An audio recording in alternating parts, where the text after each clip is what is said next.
ಬಂದಿದೆ. ಯಾತ್ರೆಯೂ ಕೂಡ ಭಾರತೀಯ ಜನತಾ ಪಾರ್ಟಿ ರಾಜಕಾರಣ ಮಾಡ್ತಾ ಇದ್ದಾರೆ. ದಾರಿಯುದ್ದಕ್ಕೂ ಪ್ರತಿಭಟನೆಗಳು ನಿಲ್ಲಿಸೋ ಪ್ರಯತ್ನ ಇದನ್ನು ತೀವ್ರವಾಗಿ ಖಂಡಿಸ್ತಾ ಇದ್ದೀವಿ ನಾವು.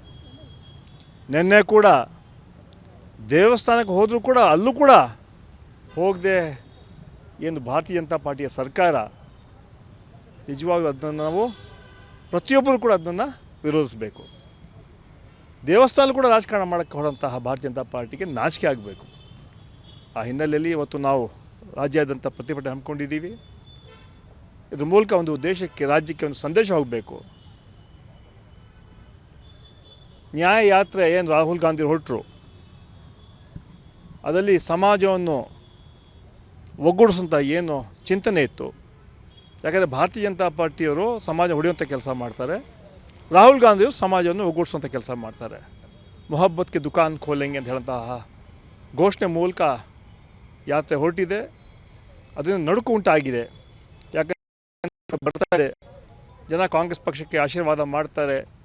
ಅದೇ ಒಂದು ಹೆದರಿಕೆಯಿಂದ ಅಸ್ಸಾಂನಲ್ಲಿ ಭಾರತೀಯ ಜನತಾ ಪಾರ್ಟಿ ಸರ್ಕಾರ ಇದ್ದರೂ ಕೂಡ ಅಲ್ಲಿ ಸಾಕಷ್ಟು ತೊಂದರೆಗಳು ಮಾಡ್ತಾರೆ. ಆ ಹಿನ್ನೆಲೆಯಲ್ಲಿ ಇವತ್ತು ನಮ್ಮ ಪ್ರತಿಭಟನೆ ಹಮ್ಮಿಕೊಳ್ತಾ ಇದ್ದೀವಿ. ಬಂದಿದೆ. ಯಾತ್ರೆಯೂ ಕೂಡ ಭಾರತೀಯ ಜನತಾ ಪಾರ್ಟಿ ರಾಜಕಾರಣ ಮಾಡ್ತಾ ಇದ್ದಾರೆ. ದಾರಿಯುದ್ದಕ್ಕೂ ಪ್ರತಿಭಟನೆಗಳು ನಿಲ್ಲಿಸೋ ಪ್ರಯತ್ನ ಇದನ್ನು ತೀವ್ರವಾಗಿ ಖಂಡಿಸ್ತಾ ಇದ್ದೀವಿ ನಾವು. ನಿನ್ನೆ ಕೂಡ ದೇವಸ್ಥಾನಕ್ಕೆ ಹೋದರೂ ಕೂಡ ಅಲ್ಲೂ ಕೂಡ ಹೋಗದೆ ಏನು ಭಾರತೀಯ ಜನತಾ ಪಾರ್ಟಿಯ ಸರ್ಕಾರ ನಿಜವಾಗ್ಲೂ ಅದನ್ನು ನಾವು ಪ್ರತಿಯೊಬ್ಬರು ಕೂಡ ಅದನ್ನು ವಿರೋಧಿಸಬೇಕು. ದೇವಸ್ಥಾನ ಕೂಡ ರಾಜಕಾರಣ ಮಾಡೋಕ್ಕೆ ಹೊರದಂತಹ ಭಾರತೀಯ ಜನತಾ ಪಾರ್ಟಿಗೆ ನಾಚಿಕೆ ಆಗಬೇಕು. ಆ ಹಿನ್ನೆಲೆಯಲ್ಲಿ ಇವತ್ತು ನಾವು ರಾಜ್ಯಾದ್ಯಂತ ಪ್ರತಿಭಟನೆ ಹಮ್ಮಿಕೊಂಡಿದ್ದೀವಿ. ಇದ್ರ ಮೂಲಕ ಒಂದು ದೇಶಕ್ಕೆ ರಾಜ್ಯಕ್ಕೆ ಒಂದು ಸಂದೇಶ ಹೋಗಬೇಕು.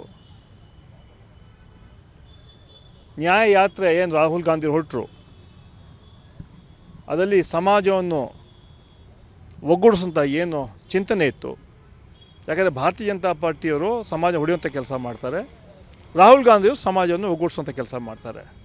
ಮೊಹಬ್ಬತ್ಗೆ ದುಕಾನ್ ಖೋಲೆಂಗೆ ಅಂತ ಹೇಳಂತಹ ಘೋಷಣೆ ಮೂಲಕ ಯಾತ್ರೆ ಹೊರಟಿದೆ.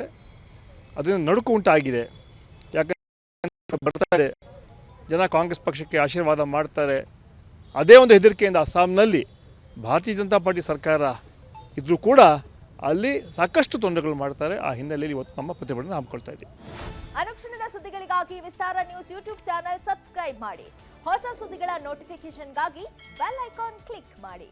ಲೇಟೆಸ್ಟ್ ಅಪ್ಡೇಟ್ಸ್ಗಾಗಿ www.vistaranews.com ವೆಬ್ಸೈಟ್ಗೆ ವಿಸಿಟ್ ಮಾಡಿ. ಅಂಗೈಯಲ್ಲೇ ಜಗತ್ತಿನ ಸುದ್ದಿ ತಿಳಿಯಲು ವಿಸ್ತಾರ ನ್ಯೂಸ್